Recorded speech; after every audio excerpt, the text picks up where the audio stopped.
Paul Harfleet is a man who has made his life and himself into a work of creative art.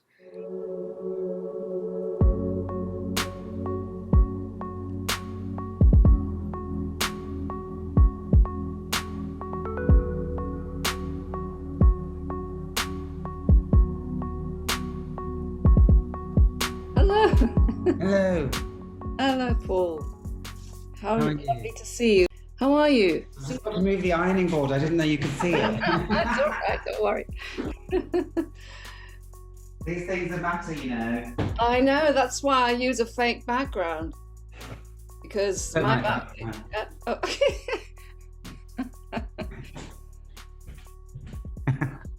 Well, I'm almost here. I was just doing a photo shoot. How about I'm running around? You describe yourself as manic, perhaps? Perhaps. I had all my work planned for 2020, and I was sort of, okay, I know what I'm doing this year, and that's what's going to happen. And I was beginning to kind of make all of those plans come together, and then it sort of hit.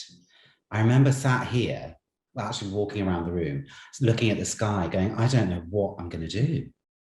And I sort of was looking at the birds flying by, and I said, I don't know what it is that I'm going to do, but I have a feeling it might be something to do with birds.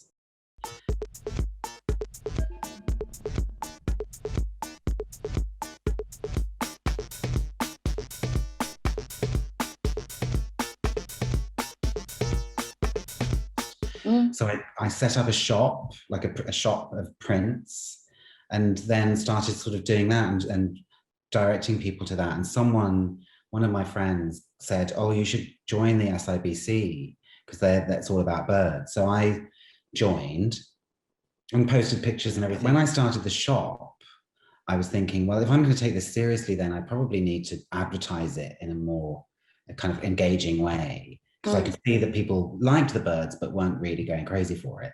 So I thought, well, maybe if I'm in it as this kind of drawn by me, because I know people respond to faces on social media more. Yeah. And I thought, okay, well, I'll have a photo of me. And I kind of messed around. And then I just had this idea that maybe I could just dress slightly like the bird, and that would kind of aesthetically look nice.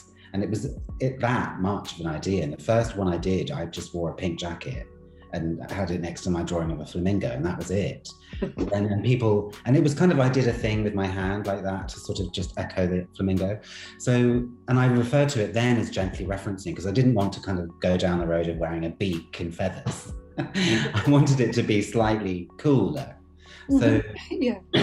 I basically did that. And as I kind of did more birds and did more gentle references, I got into this stride of doing it and kind of getting more and more, like, remember, I used to be a drag queen in the 90s. So, and I thought, well, maybe I could wear makeup and make a reference to birds with makeup too.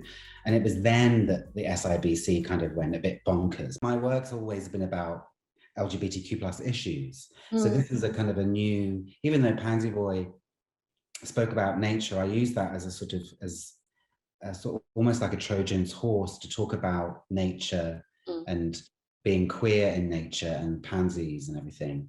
So I've always thought of that as something separate, but nature and my love of nature being a slight under the thing that hides the real issue, which is about bullying and homophobia. The Pansy Project and Birds Can Fly are both my work, but they sort of, Pansy Boys are almost like a bridge between them. Right, Because okay. the Pansy Project started in 2005, and I planted pansies where I had experienced homophobic hate crime. It's been amazing then to take that to schools and to talk about it and to talk about the kind of experience of bullying. And it's a really nice way of introducing people to the Pansy Project and reminding those children that may or may not be going through that themselves, that the people who are the bullies are in the wrong. For my 7-year-old self, with eyes of green and curls of brown, he was a boy from an average town. He loved to draw and he loved to write. He marvelled at all things in flight. He fashioned planes with folded paper. He became an accomplished paper shaper. As birds flew by, he learned to love kestrel, lapwing and collared dove. Holidays passed in reverie, but school was filled with jeopardy. You realise that it's not just kids who are stupid who are doing it, it's kind of institutions and organizations and governments are being homophobic, and you suddenly realize that actually you have a battle to fight.